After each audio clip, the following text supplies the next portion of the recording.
Student देखिए, JEE main का question है। इसके अंदर एक ए मैट्रिक्स को उसने कहा कि सिमेट्रिक मैट्रिक्स है।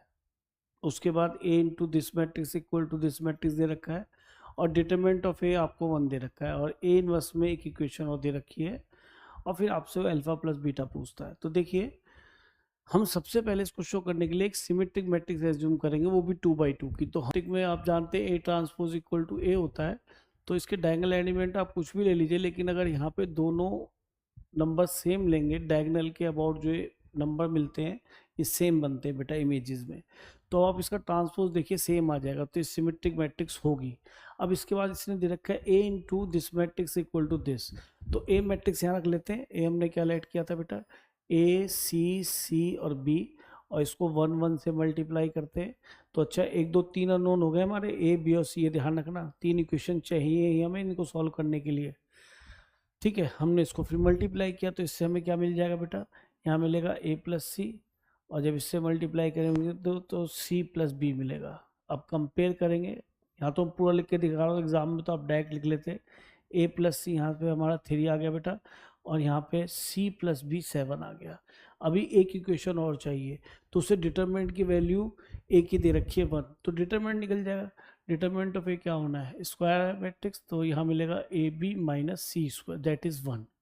ठीक है, तो अब 3 इक्वेशन हो गए, 3 अननोन हो गए, तो इजीली सॉल्व हो जाएंगे। तो यहाँ से हम ए की और बी की वैल्यू निकालते हैं, सी की फॉर्म में सब रख देंगे।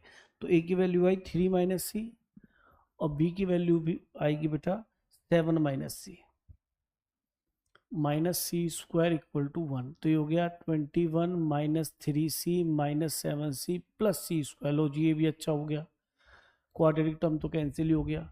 तो ये 21 माइनस 10 सी इक्वल टू 1 आ गया, तो 20 इक्वल टू हो गया 10 सी। तो सी की वैल्यू यहाँ से 2 आ गई। जब सी 2 मिल गया तो ए की वैल्यू 1 मिल गई, और जब सी यहाँ 2 रखा तो बी की वैल्यू 5 आ गई। तो ए बी सी तीनों आ चुके हैं। अब आगे क्वेश्चन पढ़ लेते हैं। आगे इसने हमें कहा कि A inverse equal to alpha A plus beta I. अब यहाँ पे क्या होता है, स्टूडेंट ए इनवर्स निकालता है, फिर बी ए रखता है, फिर आई से मल्टीप्लाई करता है, फिर कंपेयर करता है, और फिर अल्फा बीटा निकालता है। मैं कहता हूँ नहीं, आप इसको जो है, क्योंकि 2 by 2 की मैट्रिक्स है, जो ए मैट्रिक्स है 2 by 2 की है ना। तो हमारे पास एक क्वाड्रेटिक पॉलिनोमियल आती है जिसको हम कैरेक्टरिस्टिक इक्वेशन बोलते हैं। आपको पता होगा, मैंने पढ़ाया है कई बार कैरेक्टरिस्टिक इक्वेशन। तो वो एक क्वाड्रेटिक इक्वेशन होती है, क्योंकि ये 2 by 2 की है। तो उसके अंदर क्या क्या होता है सुनो, जो भी एक मैट्रिक्स ए होती है ना, ये मैट्रिक्स है, उसकी क्वाड्रेटिक इक्वेशन बनती है पॉलिनोमियल। तो वो कैसे सेटिस्फाई करती है बेटा, वो होती है ए स्क्वायर, फिर माइनस, फिर यहाँ पे आता है trace of A into A plus determinant of A into I equal to null matrix. तो हम इसे याद रखें, अगर कोई भी क्वाड्रेटिक में पॉलिनोमियल बनेगी 2 by 2 के लिए, तो वो ये हमेशा इस इक्वेशन को सेटिस्फाई करेगी, इस पॉलिनोमियल को सेटिस्फाई करेगी।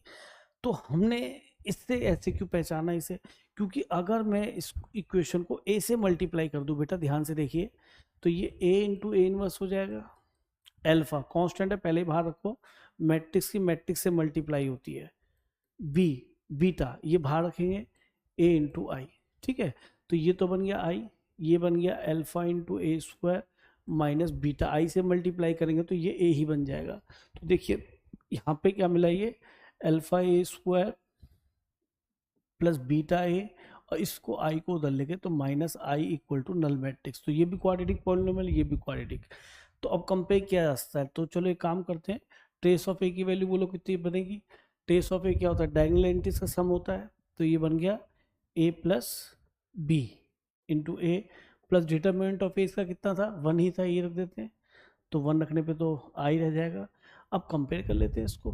तो बताइए, अल्फा अपॉन 1 कोफिशिएंट को कंपेयर कर लिया, और बीटा अपॉन माइनस ए प्लस बी, और यहाँ से आएगा क्या, -1 अपॉन 1, क्योंकि यहाँ 1 है बेटा, है ना, वहाँ -1 है। तो a प्लस बी कितना बनेगा, 6।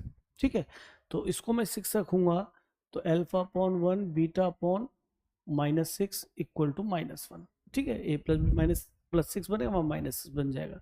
तो अल्फा तो आ गया इससे हमारा -1, और बीटा आ गया 6। हमसे पूछा गया है अल्फा प्लस बीटा, तो अल्फा को -1 रख दीजिए, बीटा को +6, तो हमारा रिजल्ट बेटा 5 आ जाएगा।